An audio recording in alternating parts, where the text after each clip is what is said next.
Hi friends, സച്ചിയുടെയും രേവതിയുടെയും ഏറ്റവും പുതിയ വിശേഷങ്ങളിലേക്ക് എല്ലാവർക്കും സ്വാഗതം.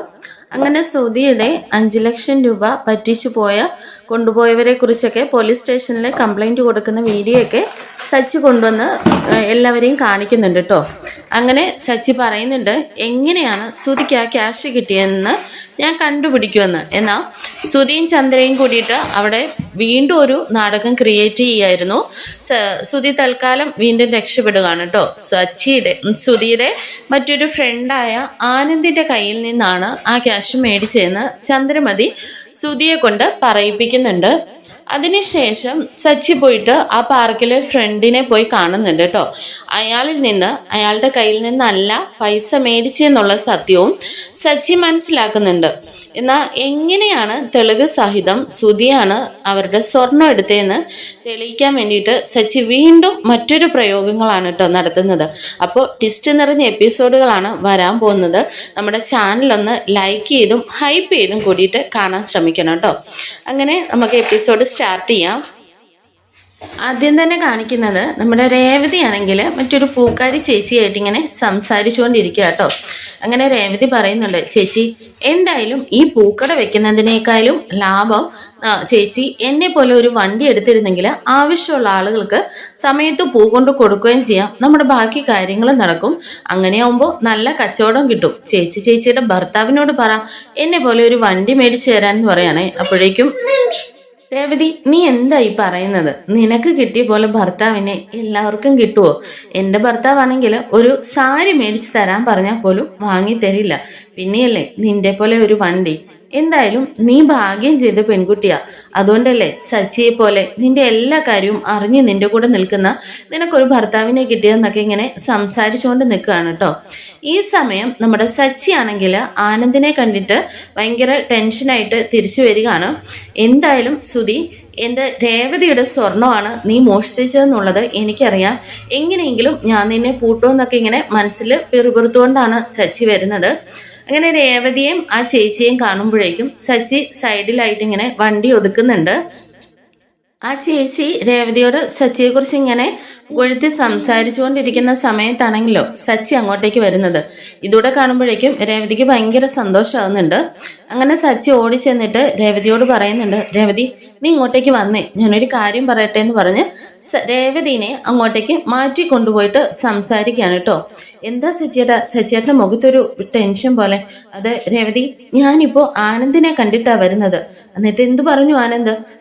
സുധിയുമായിട്ട് ഞാനിപ്പോൾ ഡയറക്റ്റ് ആയിട്ടൊന്നും അല്ല ചോദിച്ചത്, എനിക്ക് കുറച്ച് ക്യാഷ് കടവായിട്ട് വേണമെന്നും പറഞ്ഞ് ആണ് ആനന്ദിനോട് ചോദിച്ചത്. എന്നാൽ അവൻ്റെ കയ്യിൽ ഇപ്പോൾ ക്യാഷ് ഇല്ല. തന്നെയല്ല രേവതി, സുധിയെ കണ്ടിട്ട് ഒരുപാട് നാളുകളായി അവൻ സുധിക്ക് ക്യാഷ് കൊടുത്തിട്ടും ഇല്ലെന്ന് ആനന്ദ് പറഞ്ഞു. ഇത് കേൾക്കുമ്പോഴേക്കും രേവതിക്ക് ഭയങ്കരമായിട്ട് ടെൻഷൻ ആവുകയാണ് കേട്ടോ. എന്താ സച്ചിയേട്ടാ പറയുന്നത്? അപ്പോൾ പിന്നെ ഇന്നലെ നിങ്ങളുടെ ഏട്ടൻ എല്ലാവരുടെയും മുമ്പിൽ വെച്ച് അങ്ങനെ സമ്മതിച്ചതോ? അതല്ലേ രേവതി ഞാൻ പറഞ്ഞത്. എന്തായാലും അവന് നീ ശ്രദ്ധിച്ചിരുന്നില്ലേ? അമ്മ അടിക്കുന്ന സമയത്ത് നീ ആരുടെ കയ്യിൽ നിന്നാടാ ക്യാഷ് മേടിച്ചത്? പറയടാന്ന് പറഞ്ഞ് ഇട്ടുകൊടുത്ത് സുധിയെ കൊണ്ട് പറയിപ്പിച്ചതാണെന്ന് പറയാനേ. ഇപ്പോഴേക്കും രേവതി വയ്ക്കുന്നുണ്ട്, അങ്ങനെയാണെങ്കിൽ പിന്നെ നിങ്ങളുടെ ഏട്ടനെ എവിടെ നിന്നായിരിക്കും അത്രയും ക്യാഷ് കിട്ടിയിട്ടുണ്ടായിരിക്കുക? രേവതി, നിനക്ക് ഇനി അത് ഇതുവരെ മനസ്സിലായില്ലേ? നമ്മുടെ സ്വർണം എടുത്തിട്ടാണ് അവൻ അത്രയും ക്യാഷ് എടുത്തത്. ഇനിയിപ്പോ നമ്മൾ എങ്ങനെയാ അത് തെളിയിക്കുക സച്ചിയേട്ടാ? അത് എങ്ങനെയാണെന്ന് അറിയില്ല രേവതി എന്ന് പറഞ്ഞ് സച്ചി ഇങ്ങനെ ഭയങ്കര വിഷമിച്ച് നിൽക്കുകയാണ് കേട്ടോ. ഈ സമയം രേവതി ഒരു ഐഡിയ പറയുന്നുണ്ട്, സച്ചിയേട്ടാ ഞങ്ങളുടെ വീടിൻ്റെ അടുത്തുള്ളവരൊക്കെ സ്വർണ്ണമൊക്കെ ഇങ്ങനെ കാണാതെ പോയാൽ അവിടെയുള്ള ഒരാളെ പോയി കാണാറുണ്ട്. ആ ആള് വെറ്റിലയിൽ മഷിയിട്ട് നോക്കുമ്പോൾ അയാൾക്ക് ആരുടെ കയ്യിലാണ് സ്വർണ്ണം ഉള്ളതെന്ന് കണ്ടെത്താൻ കഴിയുമെന്ന് പറയണേ. ഇപ്പോൾ സച്ചി ചോദിക്കുന്നുണ്ട്, അയാളെന്താ വെറ്റിലയ്ക്കകത്ത് CCTV വെച്ചുകൊണ്ടാണോ നടക്കുന്നത്? സച്ചിയേട്ടാ തമാശകളാ, ഞാൻ കാര്യമായിട്ടാണ് പറയുന്നത്. സച്ചിയേട്ടാ ഇത് ഞങ്ങളുടെ വീടിൻ്റെ അടുത്തുള്ള കുറേ പേർക്ക് അനുഭവങ്ങൾ ഉണ്ടായിട്ടുള്ളതാണ്. രേവതി, നീ ഇപ്പോഴും ഇങ്ങനെ ലോജിക്കില്ലാതെ ചിന്തിക്കല്ലേ. ഇങ്ങനെ ഇതൊക്കെ വെച്ചിട്ട് ആളുകളെ പറ്റിച്ച് ഒരുപാട് ഫ്രോഡ് തരങ്ങൾ ഇപ്പോൾ നടക്കുന്നുണ്ട്. അയാളുടെ കൂട്ടത്തിലുള്ള ഒരാളോട് തന്നെ പൈസ കൊടുത്തിട്ട് അയാളാണ് സ്വർണം എടുത്തതെന്ന് സമ്മതിക്കാൻ പറയും. അല്ലെങ്കിൽ മറ്റേതെങ്കിലും രീതിയിലേക്കാണ് മറ്റുള്ളവരെ അവരെ പറ്റിച്ച് കാശുണ്ടാക്കുന്നത്. എന്ന് രേവതി, നീ ഇതിൻ്റെ ഒന്നും പുറകെ പോലെ. അതല്ല സച്ചിയേട്ടാ, പിന്നെ അമ്മ പറയാറുണ്ട് അമ്പലങ്ങളിലൊക്കെ നേർച്ച വെച്ചാൽ നമ്മുടെ ആഗ്രഹങ്ങളൊക്കെ സാധിക്കും, അല്ലെ കാണാതെ പോയ സാധനങ്ങളൊക്കെ തിരിച്ചു കിട്ടുമെന്ന്. നമുക്ക് അങ്ങനെ ചെയ്താലോ? രതി, നീ പറഞ്ഞു വരുമ്പോ നീ എന്നോട് കൂടോത്രം വരെ ചെയ്യാൻ പറയുമല്ലോ എന്ന് പറയണേ. സച്ചിയേട്ടാ, അതൊന്നും വേണ്ട, പിന്നെ നമ്മൾ എന്താ ചെയ്യാ എന്ന് ഇങ്ങനെ ചോദിക്കാണ് കേട്ടോ. അപ്പോഴേക്കും സച്ചി കുറേ നേരം ഇങ്ങനെ മിണ്ടാതെ ഇരുന്നിട്ട് പറയുന്നുണ്ട്, രവതി, എന്തായാലും എനിക്കൊരു ഐഡിയ കിട്ടിയിട്ടുണ്ട്, നീ വീട്ടിലേക്ക് പൊക്കോ, ഞാൻ പോയിട്ട് വരാന്ന് പറയണേ. ആഹാ, അങ്ങനെയാണെങ്കിൽ സച്ചിയേട്ടൻ സമ്മതിച്ചോ? നമുക്കിപ്പൊ തന്നെ ആ പൂജാരിയെ പോയി കാണാന്ന് പറയുന്നുണ്ട്. അതൊന്നും വേണ്ട, നീ പൊക്കോ, ഞാൻ വന്നോളാന്ന് ഇങ്ങനെ പറഞ്ഞ് രേവതിനെ വീട്ടിലേക്ക് പറഞ്ഞയക്കുന്നുണ്ട്. അതിനുശേഷം സച്ചി നേരെ പോകുന്നത് രേവതിയും സച്ചിയൊക്കെ സ്ഥിരമായിട്ട് വെജിറ്റബിൾസ് മേടിക്കുന്ന ഒരു ഷോപ്പിലേക്കാണ് കേട്ടോ. അവിടെ ചെല്ലുമ്പോഴേക്കും കടക്കാരൻ ചോദിക്കുന്നുണ്ട്, ആഹാ, ഇന്നെന്താ സച്ചിയാണോ വന്നത്? രേവതി എവിടെയെന്ന് ചോദിക്കുമ്പോൾ, രേവതി ഉണ്ട്, എനിക്ക് ഈ പച്ചക്കറികളൊക്കെ ഇരിക്കുന്ന സൈഡ് ഏതാന്ന് ചോദിക്കുകയാണെ. അപ്പോൾ അയാൾ ആ ഒരു കോർണർ കാണിച്ചു കൊടുക്കുന്നുണ്ട്. അവിടെ പോയിട്ട് സച്ചി ഒരു നാരങ്ങയാണ് കേട്ടോ എടുക്കുന്നത്. ഇതെന്താ സച്ചി ഒരു നാരങ്ങ എടുത്തിരിക്കുന്നത്? നീ ഒരു 1/4 കിലോ എടുത്തോ, നിനക്ക് നന്നായിട്ട് ജ്യൂസ് അടിച്ച് കുടിക്കാമല്ലോ. അതൊന്നും വേണ്ട ഏട്ടാ, എനിക്കൊരു നാരങ്ങ മതിയെന്ന് പറയണേ. എന്നിട്ട് സച്ചി ചോദിക്കുന്നുണ്ട്, അല്ല, എനിക്ക് കുറച്ച് കുങ്കുമവും ഭസ്മവും ഒക്കെ വേണമായിരുന്നല്ലോ എന്ന് പറയുമ്പോൾ, അതൊന്നും ഇവിടെ ഇല്ല സച്ചി, അപ്പുറത്ത് പൂജാ സാധനങ്ങളൊക്കെ കിട്ടുന്ന കടയുണ്ട്, അവിടെ പോയാൽ കിട്ടുമെന്ന് പറയാണ്. അങ്ങനെ അവിടെ ചെന്നിട്ട് നമ്മുടെ സച്ചി ഒരു മഞ്ഞ നൂലും കുറച്ച് കുങ്കുമവും ഭസ്മവും ഒക്കെ മേടിക്കുന്നുണ്ട് കേട്ടോ. അതിനുശേഷം ആ നാരങ്ങയിൽ ആ നൂല് കെട്ടിയിട്ട് ഭസ്മമൊക്കെ ഇങ്ങനെ വാരി നമ്മുടെ സച്ചി നെറ്റിയിലും തൂക്കുന്നുണ്ട്. അങ്ങനെ റെഡിയായാണ് സച്ചി വീട്ടിലേക്ക് വരുന്നത്. ഈ സമയം രവി ആണെങ്കിൽ ഭയങ്കര ടെൻഷൻ അടിച്ച് എന്തൊക്കെയോ ആലോചിച്ച് ഇങ്ങനെ ഇരിക്കുകയാണ്. ഈ സമയം ശ്രീകാന്തും വർഷയും കൂടിയിട്ട് പുറത്തു പോയിട്ട് കയറി വരികയാണ് കേട്ടോ.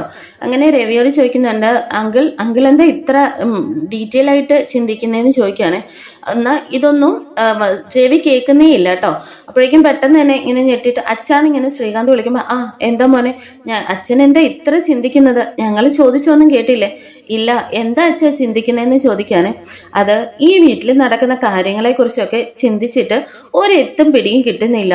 ഇപ്പോൾ രേവതിയുടെ സ്വർണം മോഷ്ടിക്കപ്പെട്ടിരിക്കുന്നു, മുക്കുകൊണ്ടുമായി വെച്ചിരിക്കുന്നു, സുധി പറ്റിക്കപ്പെട്ടതും ഇതെല്ലാം കൂടി ചിന്തിച്ച് എനിക്ക് എന്താ ചെയ്യേണ്ടതെന്നൊക്കെ അറിയില്ലെന്ന് പറയണേ. അപ്പോഴേക്കും ശ്രീകാന്ത് പറയുന്നുണ്ട്, അച്ഛൻ അതൊക്കെ ആലോചിച്ച് ടെൻഷൻ അടിക്കുന്ന എന്തിനാ? ഈ സമയം വർഷയും പറയുന്നുണ്ട് കേട്ടോ, എന്തായാലും രേവതി ചേച്ചിയുടെ സ്വർണം കാണാതെ പോയത് എന്തോ ഒരു മിസ്റ്ററി പോലെ നിൽക്കുകയാണ്. എന്നാൽ സുധിയേട്ടൻ്റെ ക്യാഷ് പറ്റിച്ചുകൊണ്ട് പോയത് അത് സുധിയേട്ടൻ്റെ കഴിവില്ലായ്മ കൊണ്ട് തന്നെയാണ്. അങ്കിൾ അതൊന്നും ആലോചിച്ച് ടെൻഷൻ അടിക്കണ്ടെന്ന് പറയുന്നുണ്ട്. ശ്രീകാന്തിന്റെയും വർഷയുടെയും സൗണ്ട് കേൾക്കുമ്പോഴേക്കും രേവതി അങ്ങോട്ടേക്ക് വരുന്നുണ്ടോ. ആഹാ, നിങ്ങൾ എപ്പോഴാ എത്തിയേ? ഞാൻ ചായ എടുക്കാന്ന് പറഞ്ഞിട്ട് പോവാൻ തുടങ്ങുമ്പോഴേക്കും ചന്ദ്രമതിയും അങ്ങോട്ടേക്ക് വരുന്നുണ്ട് കേട്ടോ. എന്താ നിങ്ങൾ ഇത്ര വൈകിയെന്ന് ഇങ്ങനെ ശ്രീകാന്തിനോട് ചോദിക്കുന്നുണ്ട്. എന്നിട്ട് രേവതി, എനിക്കും കൂടി ഒരു ഗ്ലാസ് ചായ. അമ്മേ, ഇത് ഒരു 10 മിനിറ്റ് എന്ന് രേവതി പറയുന്നുണ്ട് കേട്ടോ. എല്ലാത്തിനും ഭയങ്കര താമസമാണ്, എപ്പോഴെങ്കിലും ചായ കിട്ടിയാൽ പോരാന്ന് രേവതിയോട് ചന്ദ്രമതി ദേഷ്യപ്പെട്ട് പറയുന്നുണ്ട്. അതിനുശേഷം രേവതി കിച്ചണിലേക്ക് പോവാണ് കേട്ടോ. അപ്പോഴേക്കും ശ്രീകാന്ത് ചന്ദ്രമതിയോട് പറയുന്നുണ്ട്, അമ്മേ, അച്ഛൻ വല്ലാതെ ടെൻഷൻ അടിച്ചിരിക്കുകയാണ്, എന്താണെന്നറിയില്ല, അമ്മ അങ്ങോട്ടേക്ക് ചെല്ലെന്ന് പറഞ്ഞ് ശ്രീകാന്തും വർഷയും ഉള്ളിലേക്ക് കയറി പോവാണ് കേട്ടോ. അങ്ങനെ ചന്ദ്ര രവിയുടെ അടുത്ത് പോയി ഇരിക്കുന്നുണ്ട്. അങ്ങനെ ചന്ദ്രമതി ആണെങ്കിൽ രവിയുടെ അടുത്ത് പോയിട്ട് ചോദിക്കുന്നുണ്ട്, എന്താ രവിയേട്ടാ ഇത്ര ആലോചിക്കുന്നതെന്ന് ചോദിക്കുകയാണ്. ഈ സമയമാണ് നമ്മുടെ സച്ചി ഉള്ളിലേക്ക് കയറി വരുന്നത് കേട്ടോ. സച്ചി നല്ല ഒരു ഓളമൊക്കെ വെച്ചിട്ടാണ് വരുന്നത്. ഭസ്മമൊക്കെ പൂശി ഇങ്ങനെ അതിലേക്ക് വന്നിട്ട് ഒരു ഒറ്റക്കാലിൽ ഇങ്ങനെ വതക്കിലൊക്കെ നിന്നിട്ട് അമ്മേ മഹാമായേ എന്നൊക്കെ വിളിച്ചിട്ട് ഓരോന്നൊക്കെ പറയുന്നുണ്ട്. ഈ സമയം രവി ചോദിക്കുന്നുണ്ട്, എന്താ സച്ചി നീ എന്താ ഈ കാണിക്കുന്നത്? നീ അമ്പലത്തിലാണോ നിൽക്കുന്നത്? ഇങ്ങനെയൊക്കെ കാണിക്കുന്നത് എന്താന്ന് ചോദിക്കുന്നുണ്ട്. എന്നാ സച്ചി ഇതൊന്നും ശ്രദ്ധിക്കാതെ തന്നെ ഒറ്റക്കാലിൽ ഇങ്ങനെ നിന്നിട്ട് ഹൂ എന്നൊക്കെ വെച്ചിട്ട് ഭസ്മൊക്കെ ഇങ്ങനെ എറിഞ്ഞിട്ട് ഈ വീട്ടിലെ ഒരു ദുഷ്ടശക്തി ഉണ്ട് എന്ന് പറഞ്ഞിട്ട് ഇങ്ങനെ അങ്ങോട്ടും ഇങ്ങോട്ടും ഒക്കെ ഓടുന്നു, വീട്ടിലേക്ക് ഇങ്ങനെ ഭസ്മം വിതറുന്നു ഒക്കെ കാണിക്കണേ. ഇതൊക്കെ കേട്ടിട്ട് എല്ലാവരും ഹോളിലേക്ക് വരുന്നുണ്ട് കേട്ടോ. അപ്പോഴേക്കും ചന്ദ്രമതി ഇരിക്കുന്നുണ്ട്, എന്താടാ എന്താ ഇവനെ കാണിക്കുന്നത്? എന്താ രവതി, നിന്റെ ഭർത്താവിന് ഒരിടത്ത് അടങ്ങി നിൽക്കാൻ കഴിയില്ലേ? ഇത് കേട്ടിട്ട് സച്ചി അവിടെ ഒരിടത്ത് ഇങ്ങനെ ഒറ്റക്കാല് മേലിങ്ങനെ നിൽക്കുന്നുണ്ട്. സച്ചിയാണെങ്കിൽ ആ നാരങ്ങ ഉണ്ടല്ലോ, നൂല് കിട്ടിയ നാരങ്ങ ഇങ്ങനെ നീട്ടി പിടിച്ചിട്ട് ആദ്യം രവിക്ക് ചുറ്റും ഇങ്ങനെ ചുറ്റുമാണ് കേട്ടോ. അച്ഛൻ എന്തായാലും നല്ല ശക്തിയാണ് എന്ന് പറഞ്ഞിട്ട് മാറി നിൽക്കുകയാണ്.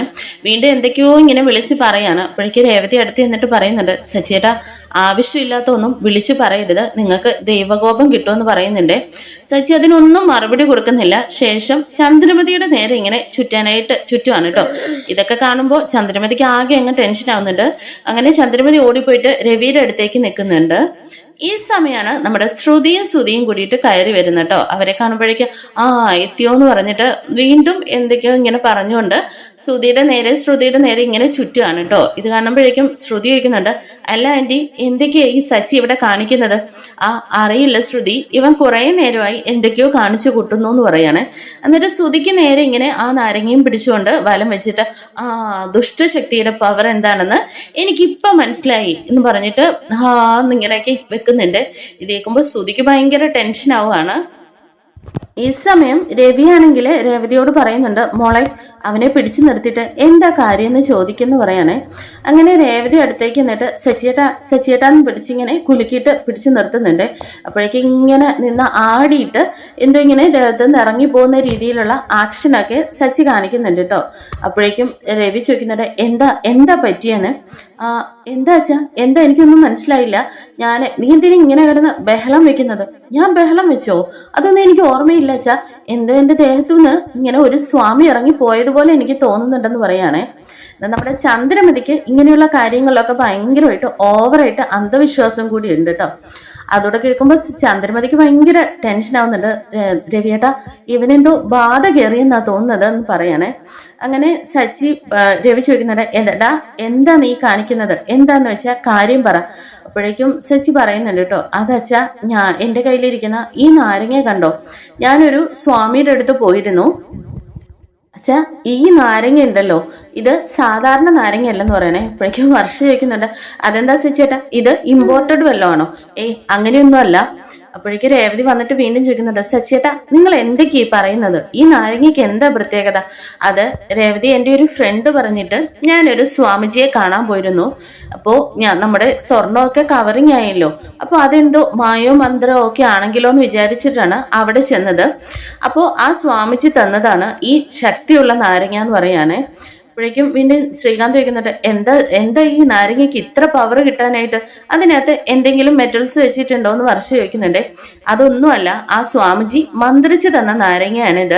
അപ്പോഴേക്കും ആ ആള് സ്വാമിജി പറഞ്ഞത് എന്തായാലും നീ കവറിങ് ആക്കിയ സാധനങ്ങൾ എടുത്ത ആളുകളുണ്ടല്ലോ, അത് നമ്മുടെ ഏരിയയിൽ തന്നെയുണ്ട്, പ്രത്യേകിച്ച് നമ്മുടെ വീട്ടിലുണ്ടെന്നാണ് അയാൾ പറയുന്നതെന്ന് പറയാണ്. അപ്പോഴേക്കും ശ്രീകാന്ത് പറയുന്നുണ്ട്, എന്താ സച്ചിയേട്ടാ നമ്മുടെ വീട്ടിലോ?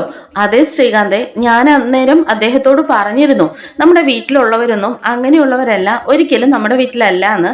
എന്നാൽ അദ്ദേഹം തർപ്പിച്ചു പറയുന്നുണ്ട് അത് നിങ്ങളുടെ വീട്ടിൽ തന്നെയാണ്, അത് തെളിയിക്കാൻ വേണ്ടിയിട്ടാണ് ഈ നാരങ്ങ തന്നു വിട്ടതെന്ന് പറയാനേ. വീണ്ടും സച്ചിയാണെങ്കിൽ പറയുന്നുണ്ട്, ആ സ്വാമിജി പറഞ്ഞു ഈ നാരങ്ങ നിങ്ങളുടെ പൂജാമുറിയിൽ കൊണ്ടുവയ്ക്കുക, 48 മണിക്കൂറിനകം ഈ ഗോൾഡ് കവറിങ് ആരാണോ ആക്കിയത്, ആരാണോ ആ സ്വർണം എടുത്തത്, അവരുടെ മുഖം ഇങ്ങനെ ഒരു സൈഡിലേക്ക് കോടിപ്പോന്ന് പറഞ്ഞിട്ട് സച്ചി ആ ആക്ഷനൊക്കെ കാണിക്കുന്നുണ്ട് കേട്ടോ.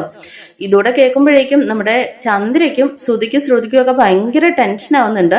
എന്നാൽ ഇത് ആർക്കും പുറത്ത് കാണിക്കാൻ പറ്റുന്നില്ലല്ലോ. ശ്രുതിക്ക് വലിയ പ്രശ്നമൊന്നുമില്ല, ശ്രുതിക്കും ചന്ദ്രയ്ക്കും ഭയങ്കരമായിട്ട് ടെൻഷൻ ആവുകയാണ് കേട്ടോ. എന്നാ ഒന്നും അറിയാത്ത രീതിയിൽ നിൽക്കുകയാണ്. അപ്പോഴേക്കും ശ്രീകാന്ത് ചോദിക്കുന്നുണ്ട്, അതെന്താ സച്ചിയേട്ടാ അങ്ങനെ? അതാണ് ഈ നാരങ്ങയുടെ ശക്തി എന്ന് പറയുമ്പോഴേക്കും വർഷ പറയുന്നുണ്ട്, അതൊക്കെ ചുമ്മാ പറയുന്നതാ ശ്രീകാന്തെ, നീ ഇതൊന്നും വിശ്വസിക്കണ്ട. ശ്രീകാന്തെ നിന്റെ ഭാര്യയോട് മിണ്ടാതിരുന്നോളാൻ പറ, ചിലപ്പോ അവക്ക് പിന്നീട് ഡബിങ് ഒന്നും ചെയ്യാൻ കഴിഞ്ഞെന്ന് വരില്ല എന്ന് പറയണേ. അപ്പോഴേക്കും ശ്രീകാന്ത് ഓടിപ്പോയിട്ട് വർഷേ നീ മിണ്ടാതിരിക്കുന്നു പറഞ്ഞ് വാ പൊത്തി പിടിക്കാന്. ശ്രീകാന്തെ നീ ഇങ്ങനെയുള്ള കാര്യങ്ങളൊന്നും വിശ്വസിക്കില്ലേ എന്നൊക്കെ വർഷ പറയുന്നുണ്ട്. ഈ സമയം രേവതിയും പറയുന്നുണ്ട്, വർഷേ നീ ഇതിനെ ഇത്ര നിസ്സാരമാക്കണ്ട, ഞങ്ങളുടെ വീടിന്റെ അടുത്ത ആളുകളൊക്കെ ഇങ്ങനെ ചെയ്യാറുണ്ട്, നമുക്ക് എന്തെങ്കിലും ദോഷം വരാനായിട്ടുള്ള എന്തെങ്കിലുമൊക്കെ ആളുകൾ ചെയ്യാറില്ലേ? അപ്പൊ ഇതുപോലുള്ള സ്വാമിജിമാരെയൊക്കെ പോയി കാണുമ്പോൾ അവരുടെ കൈയും കാലും ഒടിയോ അവരുടെ ശരീരത്തിന് എന്തെങ്കിലും വയ്യാഴിക വരുമോ അങ്ങനെയൊക്കെ സംഭവിക്കാറുണ്ടെന്ന് രേവതിയും പറയാണ് കേട്ടോ. ഇതിനെ കൂട്ടുപിടിച്ച് തന്നെ രവിയും പറയുന്നുണ്ട്, അതെ രേവതി മോള് പറഞ്ഞത് സത്യമാണ്, ഞങ്ങളുടെ നാട്ടിലും ഇതുപോലുള്ള സംഭവങ്ങളൊക്കെ ഉണ്ടായിട്ടുണ്ടെന്ന് പറയാണ്. ഇത് കേൾക്കുമ്പോഴേക്കും സച്ചി പറയുന്നുണ്ട്, അതേച്ചാ നമ്മുടെ നാട്ടിലൊരു പൂജാരി ഇല്ലേ, അതുപോലൊരു പൂജാരി മന്ത്രിച്ചു തന്ന ഭയങ്കര ശക്തിയുള്ള നാരങ്ങയാണ് ഇതെന്ന്. അതിനുശേഷം സച്ചിയാണെങ്കിൽ ആ നാരങ്ങ കൊണ്ടുപോയിട്ട് പൂജാമുറിയിൽ വെക്കാനായിട്ട് പോവാണ് കേട്ടോ. ചന്ദ്രമതി ഓടിപ്പോയിട്ട് എന്താണ് നീ കാണിക്കുന്നത്, ഈ വീട്ടില് ഇങ്ങനെയുള്ള സാധനങ്ങളൊന്നും വെക്കണ്ട, ഇതിവിടെ വെക്കാൻ പറ്റില്ല എന്ന് പറയാനേ. അപ്പോഴേക്കും സച്ചി പറയുന്നുണ്ട്, അല്ല നിങ്ങൾക്ക് എന്തിനാ ഇത്ര ടെൻഷൻ, നിങ്ങൾ ആ സ്വർണം എടുത്തിട്ടില്ലല്ലോ, പിന്നെ ഈ വീട്ടിൽ ആരും അങ്ങനെ ചെയ്യില്ല എന്ന് അറിയാലോ, പിന്നെന്തിനാ നിങ്ങളെ ടെൻഷൻ അടിക്കുന്നത്? അതല്ല ഇങ്ങനെയുള്ള കാര്യങ്ങളൊന്നും ഇവിടെ ആരും ചെയ്യാറില്ലല്ലോ. ആരും ചെയ്യാറില്ലായിരിക്കാം, പക്ഷെ സ്വർണം പോയത് ഞങ്ങളുടേതാണ്, അത് കണ്ടെത്തേണ്ടത് ഞങ്ങളുടെ ഉത്തരവാദിത്വമാണല്ലോ, അതുകൊണ്ടാണ് ഞാൻ ചെയ്തത്. എന്തായാലും നിങ്ങൾ എന്തിനാ ടെൻഷൻ അടിക്കുന്നത്, സ്വർണം എടുത്തവരുടെ 48 മണിക്കൂറിനുള്ളിൽ മുഖം കോടിപ്പോന്ന് പറഞ്ഞിട്ട് ആ നാരങ്ങ പൂജാമുറിയിൽ കൊണ്ടുപോയി വെച്ചിട്ട് സച്ചി അവിടെ നിന്ന് പോവാണ് കേട്ടോ. എന്നാൽ നമ്മുടെ ശ്രുതിയും ചന്ദ്രയും ആ നാരങ്ങ തന്നെ ഇങ്ങനെ നോക്കി ടെൻഷൻ അടിച്ച് നിൽക്കുന്നത് ശ്രുതി അവിടെ നിന്ന് കാണുന്നുണ്ട്. പിന്നീടായിട്ട് കാണിക്കുന്നത് നമ്മുടെ രേവതി ആണെങ്കിൽ കിച്ചണിൽ ചായ ഉണ്ടാക്കിക്കൊണ്ടിരിക്കുകയാണ് കേട്ടോ. സച്ചി അങ്ങോട്ടേക്ക് ചെല്ലുന്നുണ്ട് കേട്ടോ. അപ്പോഴേക്ക് രേവതി ഇങ്ങനെ പിണങ്ങിയതുപോലെ പറയുന്നുണ്ട്, എന്തായാലും സച്ചിയേട്ടൻ ചെയ്തത് ഒട്ടും ശരിയായില്ല, ഞാൻ ആ വെറ്റിലയിൽ മഷിയിട്ട് നോക്കുന്ന ആളെ കുറിച്ച് പറഞ്ഞപ്പോൾ സച്ചിയേട്ടൻ അതെന്നെ കളിയാക്കിയിട്ട് വിദ്യാഭ്യാസം ഉള്ളവരൊന്നും അങ്ങനെ ചെയ്യില്ല എന്നൊക്കെ പറഞ്ഞില്ലേ, എന്നിട്ട് സച്ചിയേട്ടൻ എന്തിനാ എന്നെ കൂട്ടാണ്ട് വേറെ ആരുടെയോ എടുത്തു പോയത്, ഞാനായിരുന്നെങ്കിൽ നന്നായിട്ട് അറിയാവുന്ന ആളുടെ അടുത്ത് കൊണ്ടുപോകില്ലായിരുന്നോ എന്ന് ചോദിക്കണേ. അതിനെ ഞാൻ എവിടെ പോയെന്നാ നീ പറയുന്നത്, പിന്നെ സച്ചിയേട്ടൻ ഇപ്പൊ നാരങ്ങയൊക്കെ കൊണ്ടുവന്നത് ഏത് സ്വാമിയുടെ അടുത്ത് നിന്നാന്നോ ചോദിക്കുന്നുണ്ട്. അതോ, അത് നല്ല പഠിത്തവും നല്ല കൂടുതലായിട്ട് അറിയാവുന്ന ഒരാളാണ്, ആ ഒരു സ്വാമിജിയാണെന്ന് പറയണേ. അപ്പോഴേക്കും അതേതാ ഞാനറിയാത്ത ഒരു സ്വാമിജി, എവിടെയാ സച്ചിയേട്ടാ, ആ സ്വാമിജിയുടെ പേരെന്താണെന്ന് ചോദിക്കണേ. അപ്പോഴേക്കും സച്ചി ഇങ്ങനെ പെട്ടെന്ന് തന്നെ കുറെ നേരം ആലോചിച്ചിട്ട് സച്ചിദാനന്ദ സ്വാമി എന്ന് പറയണേ. അതോ, അങ്ങനെ ഒരു സ്വാമിജി ഞാൻ കേട്ടിട്ടില്ലല്ലോ, അതെവിടെയാ സച്ചിയേട്ടാന്ന് ചോദിക്കണേ. അതെ രേവതി, നിന്റെ മുമ്പിൽ തന്നെ ഇരിപ്പുണ്ട് ആ സ്വാമിജി എന്ന് പറഞ്ഞിട്ട് രേവതിനെ ഇങ്ങനെ അനുഗ്രഹിക്കുന്നത് പോലൊക്കെ കാണിക്കുകയാണ്. അപ്പോഴേക്ക് സച്ചിയേട്ടൻ എന്തൊക്കെയാ പറയുന്നത്, സച്ചിയേട്ടാ കളിക്കല്ലേ, സച്ചിയേട്ടൻ ഏത് സ്വാമിജിയാ കണ്ടേന്ന് രേവതി ചോദിക്കുന്നുണ്ട്. അപ്പോഴേക്കും സച്ചി പറയുന്നുണ്ട്, ഞാനൊരു സ്വാമിജീനെ ആരെയും കണ്ടില്ല, പിന്നെ എവിടുന്ന സച്ചിയേട്ടന് ആ മന്ത്രിച്ചു കൊണ്ടുവന്ന നാരങ്ങ, അതെ എനിക്ക് ആ പച്ചക്കറിക്കടയിൽ നിന്ന് മേടിച്ചാന്ന് പറയാണേ. അപ്പോഴേക്കും എന്തൊക്കെയാ സച്ചിയേട്ടൻ പറയുന്നത്, പിന്നെ എല്ലാവരുടെ അടുത്തും സച്ചിയേട്ടൻ കള്ളത്തരം പറഞ്ഞു. ഏയ് ഞാൻ കള്ളത്തരം ഒന്നുമല്ല രേവതി പറഞ്ഞത്, ആ ഓടിപ്പോയവനില്ലേ അവനിട്ട് ഞാനൊരു കെണി വെച്ചതാണ്, അവൻ ആ കെണിയിൽ കുടുങ്ങുമെന്ന് പറയാണേ. അപ്പോഴേക്ക് രേവതി ചോദിക്കുന്നുണ്ട്, സച്ചിയേട്ടാ ഇതൊക്കെ വർക്കൗട്ട് ആവുമോ? ഇതെന്തായാലും വർക്കൗട്ട് ആവും രേവതി, എന്തായാലും ആ ഓടിപ്പോയവനെ കുറിച്ച് എനിക്ക് നന്നായിട്ട് അറിയാം, അവനെ ചെറുപ്പം മുതൽ തന്നെ ഭയങ്കര പേടിയാണ്, പ്രത്യേകിച്ച് ഈ പൂജയും മരണങ്ങളും ഒക്കെ ഓർത്തിട്ട് ഭയങ്കര പേടിക്കുന്ന ഒരാളാണ്. അവൻ തന്നെ നമ്മുടെ അടുത്ത് വന്നിട്ട് സ്വർണം എടുത്തത് അവനാണെന്ന് സമ്മതിക്കുമെന്ന് പറയുകയാണ്. അപ്പോഴേക്കും പിന്നീടായിട്ട് കാണിക്കുന്നത് ശ്രുതിയാണെങ്കിലും ഭയങ്കര ടെൻഷനിൽ ഇങ്ങനെ നടക്കുകയാണല്ലോ, ആ നാരങ്ങ തന്നെയാണ് കേട്ടോ ഇങ്ങനെ മനസ്സിൽ വരുന്നത്. അങ്ങനെ ശ്രുതി ഓടി ചന്ദ്രയുടെ അടുത്തേക്ക് ചെല്ലുന്നുണ്ട്. ചന്ദ്രയാണെങ്കിൽ അതിലും ടെൻഷൻ അടിച്ചിരിക്കുകയാണ്, ഇനിയിപ്പോ എന്തൊക്കെയാണോ സംഭവിക്കാൻ പോകുന്നത്, ഇനി എന്റെ കിറിയങ്ങാണം കോടി പോവോ, പെടലിയാണെങ്കിൽ കഴിഞ്ഞ ദിവസം ഒന്ന് ശരിയായി വന്നതേ ഉള്ളൂ എന്നൊക്കെ പറഞ്ഞ് ടെൻഷൻ അടിച്ചിരിക്കുകയാണ്. അങ്ങനെ ശ്രുതി കാണുമ്പോഴേക്കും ചന്ദ്രയ്ക്ക് ശ്രുതിയുടെ മുഖം കോടിയിരിക്കുന്നത് പോലെ തോന്നുക കേട്ടോ. ശ്രുതിക്കാണെങ്കിൽ ചന്ദ്രയുടെ മുഖം കോടിയിരിക്കുന്നത് പോലെയും തോന്നുന്നുണ്ട്. അപ്പോഴേക്കും അയ്യോ അമ്മയുടെ മുഖം എന്താ കോടിയിരിക്കുന്നത്, എടാ എൻ്റെ അല്ല നിന്റെ മുഖമാണ് കോടിയിരിക്കുന്നത്, അയ്യോ മോനെ എന്താ സംഭവിച്ചതെന്നൊക്കെ ഇങ്ങനെ ചന്ദ്ര പറയുന്നുണ്ട് കേട്ടോ. ഈ സമയം ശ്രുതി അങ്ങോട്ടേക്ക് വരുന്നുണ്ട്. എന്താ നിങ്ങളുടെ പ്രശ്നം? അയ്യോ ശ്രുതി ഇത് കണ്ടോ അമ്മയുടെ മുഖം കോടിയിരിക്കുന്നത്, ശ്രുതി എൻ്റെ അല്ല ഇവൻ്റെയാണ് മുഖം കോടിയിരിക്കുന്നതെന്ന് ചന്ദ്രയും പറയുന്നുണ്ട് കേട്ടോ. ഏയ് നിങ്ങളൊന്നും നിർത്തുന്നുണ്ടോ, രണ്ടുപേരുടെയും മുഖത്തിന് ഒരു പ്രശ്നവും ഇല്ല എന്നിങ്ങനെ ശ്രുതി പറയുന്നുണ്ട്. അതിനുശേഷം വീണ്ടും നോക്കുമ്പോഴാണ് അവർക്ക് നോർമലായിട്ട് തോന്നുന്നത് കേട്ടോ. ശരിയാണല്ലോ, എൻ്റെ മുഖത്തിന് ഒരു പ്രശ്നവും ഇല്ല, അമ്മയുടെ മുഖത്തും ഒരു പ്രശ്നവും ഇല്ല എന്നിങ്ങനെ ശ്രുതി പറയുന്നുണ്ട്. ആൻറ്റി ആൻറ്റി എന്തായാലും നല്ല ടെൻഷനാണ്, ആൻറ്റി പോയി റെസ്റ്റ് എടുക്കുക, ഇവിടെ ഒന്നും സംഭവിക്കാൻ പോകുന്നില്ല എന്ന് പറഞ്ഞ് ചന്ദ്രനെ റൂമിലേക്ക് പറഞ്ഞു വിടുകയാണ് കേട്ടോ. അതിനുശേഷം സുധിയോട് പറയുന്നുണ്ട്, സുധി നീ എന്തിനാ ഇത്ര ടെൻഷൻ അടിക്കുന്നത്? അല്ല എനിക്ക് ആ നാരങ്ങയെ കണ്ടപ്പോൾ എന്തെങ്കിലും സംഭവിക്കുമെന്ന് പേടിയാവുന്നു ശ്രുതി എന്ന് പറയാനേ. ഏയ് സുധി, നിനക്ക് സച്ചി അറിയില്ലേ? നീ തന്നെ ഇത്ര പേടി കാണിച്ചിട്ട് അവന് സത്യങ്ങളൊക്കെ കാണിച്ചു കൊടുക്കുമല്ലോ.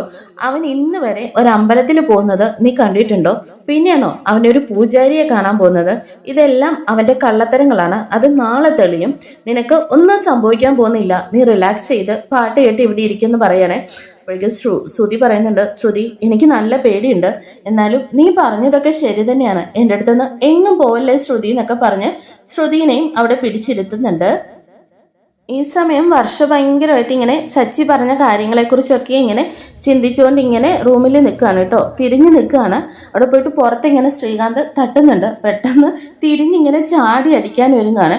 ശ്രീകാന്ത്, വർഷേ നീ അടിക്കല്ലേ, ഞാനാണേന്ന് പറയണേ. ഓ ശ്രീകാന്തായിരുന്നോ, നീ എന്താ ആലോചിച്ചുകൊണ്ടിരുന്ന? അല്ല, ഞാൻ സച്ചിയേട്ടൻ പറഞ്ഞതിനെ കുറിച്ച് ആലോചിച്ചുകൊണ്ടിരിക്കുമായിരുന്നു.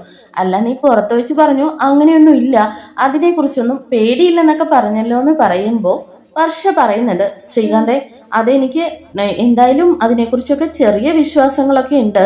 എന്തായാലും അതെന്തേലും സംഭവിക്കുമോ? ഒരിക്കൽ എൻ്റെ അച്ഛൻ്റെ ക്യാഷ് എന്തോ കമ്പനിയിലെ ക്യാഷ് ആരോ മോഷ്ടിച്ചപ്പോൾ ഒരു സ്വാമിജി ഇതുപോലെ പോയി കണ്ടിരുന്നു. അപ്പോൾ ഇന്നടുത്ത് ഒരു മരത്തിൻ്റെ അടിയിൽ ആ പണം കുഴിച്ചിട്ടിട്ടുണ്ടെന്ന് പറഞ്ഞു. ആളെയും പറഞ്ഞു തന്നു. അത് സത്യമായി ഇങ്ങനെ ശ്രീകാന്തിനോട് പറയാണ്. ശ്രീകാന്ത് ചോദിക്കുന്നുണ്ട്, അപ്പോൾ ഈ പറയുന്ന കാര്യങ്ങളൊക്കെ സത്യമാവോ? എന്തൊക്കെയോ സത്യമാവുമെന്ന് എനിക്ക് തോന്നുന്നുണ്ട് ശ്രീകാന്തെ. നാളെ എന്തേലും ഇവിടെ നടക്കുമോ എന്നൊക്കെ ഇങ്ങനെ പറയുമ്പോൾ വർഷ ഇങ്ങനെ ഡൗട്ട് പറയുമ്പോൾ ശ്രീകാന്തിന് ഓവറായിട്ടൊരു ടെൻഷനും പേടിയൊക്കെ വരുന്നുണ്ട് കേട്ടോ. അങ്ങനെ ശ്രീകാന്ത് അവിടെ നിന്ന് പോകുന്നുണ്ട്. നോക്കുമ്പോഴേക്കും വർഷ നോക്കുമ്പോൾ രേവതി അതിൽ പുറത്തൂടെ പോകുന്നുണ്ട് കേട്ടോ. അങ്ങനെ രേവതിനെ വർഷ ഉള്ളിലേക്ക് വിളിക്കുന്നുണ്ട്. അങ്ങനെ വർഷയാണെങ്കിൽ രേവതിയോട് ചോദിക്കുന്നുണ്ട്, രേവതി ചേച്ചി സച്ചിയേട്ടൻ പോയത് ഏത് സ്വാമിജിയുടെ അടുത്ത ഭയങ്കര ശക്തിയുള്ള സ്വാമിയാണോ എന്നൊക്കെ ഇങ്ങനെ ചോദിക്കുന്നുണ്ട്. ഈ സമയം ശ്രീകാന്ത് ചോദിക്കുന്നുണ്ട്, അതെ രേവതി ചേച്ചി എന്തായാലും സച്ചിയേട്ടൻ ഇങ്ങനെയൊന്നും ചെയ്യുന്ന ആളല്ലല്ലോ, പിന്നെ എന്താ ഇങ്ങനെ സംഭവിച്ചതെന്ന് ചോദിക്കുമ്പോൾ രേവതി പോയി ആ കഥകങ്ങ് ലോക്ക് ചെയ്യുന്നുണ്ട് കേട്ടോ. എന്നിട്ട് പറയുന്നുണ്ട്, നിങ്ങൾ കരുതുന്നത് പോലെ സച്ചിയേട്ടൻ ഒരു സ്വാമിജിയും പോയി കണ്ടിട്ടില്ല. അപ്പൊ പിന്നെ ആ നാരങ്ങയോ അത് ആ പച്ചക്കറി കടയിൽ നിന്ന് മേടിച്ചതെന്ന് പറയാണ്. ഈ സമയം ശ്രീകാന്തും വർഷം ഇങ്ങനെ കണ്ണു തള്ളി നിൽക്കുകയാണ് കേട്ടോ. അതെ, അത് നിങ്ങളുടെ ചേട്ടന് സംശയമുണ്ടല്ലോ, സുധിയാണ് ആ സ്വർണം കവറിങ് ആക്കിയെന്നുള്ളത്. അത് അദ്ദേഹത്തെ കൊണ്ട് തന്നെ പറയിപ്പിക്കാൻ വേണ്ടിയിട്ടാണ് സച്ചിയേട്ടൻ ഇങ്ങനെയൊക്കെ ചെയ്തതെന്ന് പറയണേ. അപ്പോഴേക്ക് വർഷിക്കുന്നുണ്ട്, ആഹാ സച്ചിയേട്ടനാള് കൊള്ളാലോ, ഇത് ഭയങ്കര ഇൻട്രസ്റ്റിംഗ് ആണല്ലോ എന്ന് പറയണേ. അപ്പോഴേക്കും ശ്രീകാന്തൻ ചോദിക്കുന്നുണ്ട്, അതൊക്കെ നടക്കുമോ? എന്തായാലും നമുക്ക് കാത്തിരിക്കാം ശ്രീകാന്തെ. എന്തായാലും അദ്ദേഹത്തിനൊരു പേടി ഉണ്ടായിട്ടുണ്ട്, ഇതുവരെ റൂമിൽ നിന്ന് പുറത്തിറങ്ങിയിട്ടേ ഇല്ല എന്ന് പറയണേ. അപ്പോഴേക്കും അവർക്കെല്ലാവർക്കും അറിയാലോ. അപ്പോൾ വർഷ പറയുന്നുണ്ട്, എന്തായാലും ഇതെല്ലാം കാത്തിരുന്ന് എനിക്ക് കാണണമെന്ന് ഭയങ്കര ആഗ്രഹം ഉണ്ടായിരുന്നു. എന്നാൽ എനിക്ക് നാളെ അർജന്റായിട്ടുള്ള ഡബ്ബിംഗ് ഉണ്ട്, അതിന് പോകാൻ കഴിയില്ല. രേവതി ചേച്ചി ഇവിടെ നടക്കുന്നത് എന്തൊക്കെയാണെന്ന് കൃത്യമായിട്ട് എന്നോട് വിളിച്ച് പറയണേ. എന്താ നടക്കാന്നൊന്നും അറിയില്ലല്ലോ രേവതി വർഷേ, നമുക്ക് എന്തായാലും കാത്തിരുന്ന് കാണാമെന്ന് പറയുന്നുണ്ട്. എന്നാ ഇന്ന് രാത്രി എന്താണ് സംഭവിക്കുന്നതെന്ന് അല്ലെ നാളെ എന്താണ് സംഭവിക്കാൻ പോകുന്നതെന്ന് അറിയാൻ വേണ്ടിയിട്ട് ഇവരെല്ലാവരും ഭയങ്കര ഇൻട്രസ്റ്റിങ്ങോട് കൂടിയിട്ട് ഇരിക്കുകയാണ് കേട്ടോ. ഈ സമയം നമ്മുടെ ശ്രുതിയാണെങ്കിൽ ഭയങ്കര ടെൻഷനിലാണ്, പേടിയാണ്. നോക്കുമ്പോൾ ശ്രുതി നല്ല ഉറക്കമാണ് കേട്ടോ. എന്നാൽ ശ്രുതിക്കാണെങ്കിൽ കിടന്നിട്ട് ഉറക്കമൊന്നും വരുന്നില്ല, എന്തൊക്കെയോ പേടി സ്വപ്നങ്ങളൊക്കെ കാണുകയാണ്. പേടിച്ച് വെള്ളം കുടിക്കാനായിട്ട് ഇറങ്ങുന്നുണ്ടെങ്കിലും ഈ സമയം നമ്മുടെ ചന്ദ്രമതിയും പേടിച്ച് റൂമിൽ നിന്ന് കിടന്നിട്ട് ഉറക്കം വരുന്നില്ല. രവി നല്ല ഉറക്കമാണ് കേട്ടോ. അങ്ങനെ ഇവർ രണ്ടുപേരുടെയും ഭയങ്കര ഇൻട്രസ്റ്റിംഗ് ആയിട്ടുള്ള ഒരു എപ്പിസോഡാണ് ഇനി അടുത്ത് വരാൻ പോകുന്നത്. ഇവരുടെ വെപ്രാളവും പേടിയും കൊണ്ട് എന്താണ് സംഭവിക്കാൻ പോകുന്നത്, ഇവരുടെ വായിൽ നിന്ന് തന്നെ സത്യങ്ങൾ പുറത്തു വരുമോ എന്നൊക്കെ നമുക്ക് കാത്തിരുന്ന് കാണാം. അടുത്ത എപ്പിസോഡിനായി നമ്മുടെ ചാനലൊന്ന് ലൈക്ക് ചെയ്തും നെക്സ്റ്റ് ഒന്ന് കമൻറ്റ് ചെയ്യും കൂടി വേണേ. Thank you for watching.